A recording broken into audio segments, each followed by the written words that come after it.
બોલો ખેડૂત મિત્ર। Good morning. અને આ એક ધૂન સારી છે કે હે ખુદા હર ફેસલા તેરા મુझे મંજૂર है સામને તેરે તેરા બંદા બડા મજબૂર है। કાંઈ પણ જગ્યાએ ક્યાંય પણ આપણે ક્યાંક તો ખુદા પાસે જવું જ પડે, સાચી વાત છે। પણ મજબૂરીનો ઉકેલ ભગવાન જ આપણને ઉજાડે। બોલો શું પૂછવાનું છે એ કયો। મેં તમને જે પેઢીનામું મોકલ્યું ને, હા એની અંદર સહીઓ ખોટી છે પેઢીનામામાં। બરોબર છે। કેટલા વર્ષ પહેલાનું પેઢીનામું છે? 97ની સાલનું છે। 97। હા એમાંથી કેટલી કોઈ વ્યક્તિ હયાત છે ખોટી સહીઓ વાળા? હા, એક જે રવિકાંતભાઈ હાલમાં છે એ શિક્ષક છે। બહુ નામ નહીં બોલતા, કારણ કે આપણે ગ્રુપમાં મૂકશું, આ બીજાની જાણકારી માટે છે, એટલે એક વ્યક્તિ છે એવું કહી શકો તમે।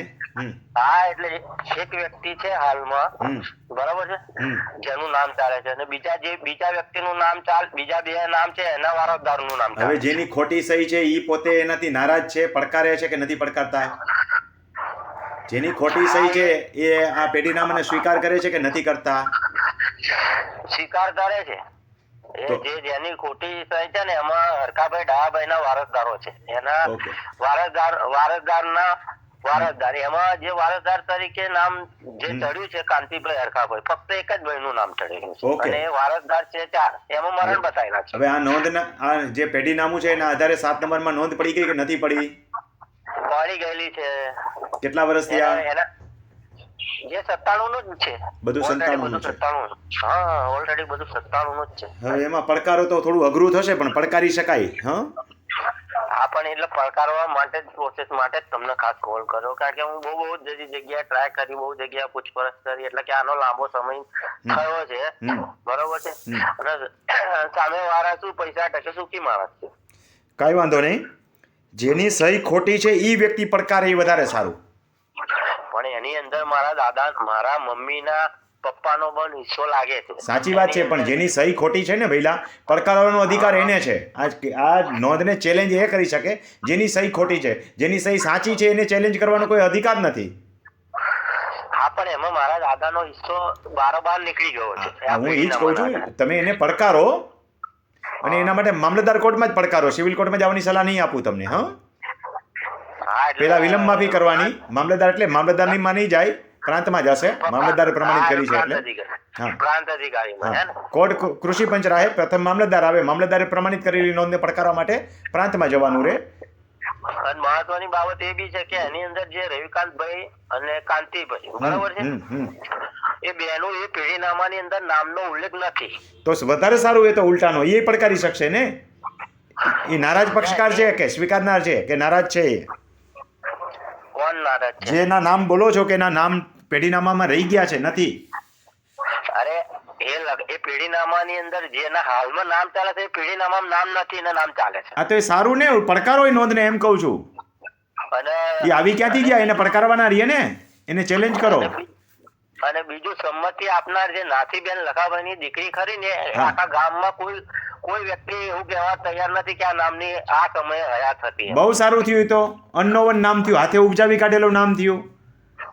એનો પુરાવો એને લઈ આવવો પડશે, સમજાણું? પુરાવો તો છે જ, આપણે આરટીએસ ના જે ટોટલ ડોક્યુમેન્ટ કાઢીને જ રાખ્યા છે, બરોબર છે, પણ એની અંદર જે સહીનો અંગૂઠો કર્યો છે ને, એ જે તે વ્યક્તિ હયાત જ હતી નહીં, બરોબર છે, હયાત જ હતી નહીં। તો એનું ડેથ સર્ટિફિકેટ કઢાવી લ્યો એ તારીખનું, એટલે ઓટોમેટિક દેખાઈ આવશે કે આ વ્યક્તિ હતી નહીં, તો આ તારીખે પેઢીનામું કેવી રીતે બન્યું? હું એમાંથી પંચાયતમાંથી નોન રેકર્ડ, એમનું મરણનું બી માંગ્યું તોય નથી, અને જન્મનું માંગ્યું તોય નથી, એમનો નો રેકર્ડ આપ્યું છે મને તલાટીએ। અચ્છા, બરોબર, કાંઈ વાંધો નહીં, તોય પડકારી તો શકશો તમે, આને ચેલેન્જ કરો પ્રાંત અધિકારી સાહેબમાં। હા, કેસ ચલાવો। બીજો એક સવાલ હતો, બીજો 301 જે સર્વે નંબર વાળી જમીન છે, એની અંદર આ જ પ્રશ્ન છે કે ખેડક ની અંદર સૌથી પહેલા કબજેદારમાં સૌથી મોટા ભાઈ નું નામ ચાલતું, બરાબર છે, અને નીચે ખેડક ની અંદર એ મોટા ભાઈ ની સાથે નીચે બે ભાઈઓનું નામ ચાલતું, બરાબર છે, અને એના આધારે જે સૌથી મોટા ભાઈ નું નામ હતું, એમના વારસદારે વારસાઈ કરી, તે દરમિયાન બીજા જે નાના એમના કાકા ખરા ને, એમનું નામ નીકળી ગયું છે, અને એનો નોંધ નંબર મળતો નથી। એવું કેમ બને નોંધ નંબર નથી મળતો? એમ કેટલા વર્ષ પહેલાની નોંધ છે? એ 51 51 હા, તો ન મળે, એવું બને। જૂની નોંધો હોય ને 70 પહેલાંની નોંધો ઘણી જગ્યાએ એવું બને છે, 70-80ના દાયકા પછીની નોંધો તો મળે, અગાઉના જૂના કાગળ છે ને રદ્દી થઈ ગયા હોય એવું ઘણી જગ્યાએ બને છે. પણ સાહેબ આમાં કેવું છે કે ત્રણેય ભાઈઓનો હિસ્સો અલગ અલગ બતાવે છે અંદર. હવે એ તમારો આખો કેસ હું ચેક કર્યા વગર ન કહી શકું, કોઈ એડવોકેટ પાસે ચેક કરાવો.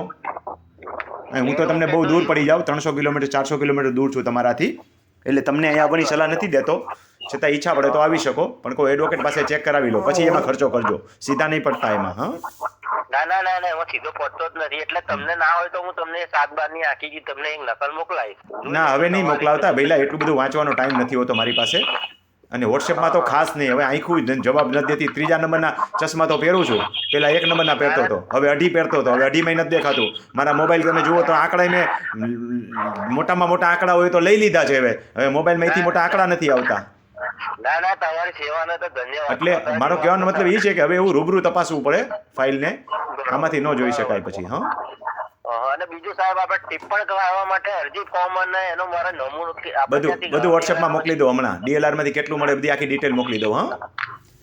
આજે એ અંગેનો જ એક સેમિનાર છે મારો હમણાં. આ તો થોડાક ફોનની જવાબ દઈ દો, પછી હમણાં 3 વાગે તો હું ટ્રાવેલિંગમાં નીકળી જઈશ. એટલે તો સવારે 6 વાગ્યાના મેસેજ કરી દીધા હતા બધાને, 5 વાગ્યાથી મેસેજ કરી દીધા હતા કે હું 5:30થી ચાલુ કરી દઈશ, કોઈને 6 વાગ્યાથી ચાલુ કરી દઈશ કે મેસેજ આપ્યા હતા. તમે કીધું મને 8 વાગે ફોન કરજો, એટલે તમને 8 વાગે ફોન કર્યો. એટલે એ સેમિનારમાં જ્યાં જવાનું છે ને આવી જ બધી માહિતી આપવાનો છું. હાલો, તમને મોકલી દઉં છું બધું. એટલે જાજો ફોન ટાઈમ નથી બગાડવો, વોટ્સએપમાં મોકલી દઉં બધું તમને. Okay sir, thank you. ભલે, આવજો. ખેડૂત મિત્રો, જેને આવા માર્ગદર્શનની જરૂર હોય એને પણ હું આ બધું માર્ગદર્શન આપું છું, તમે પણ મેળવતા રહેજો.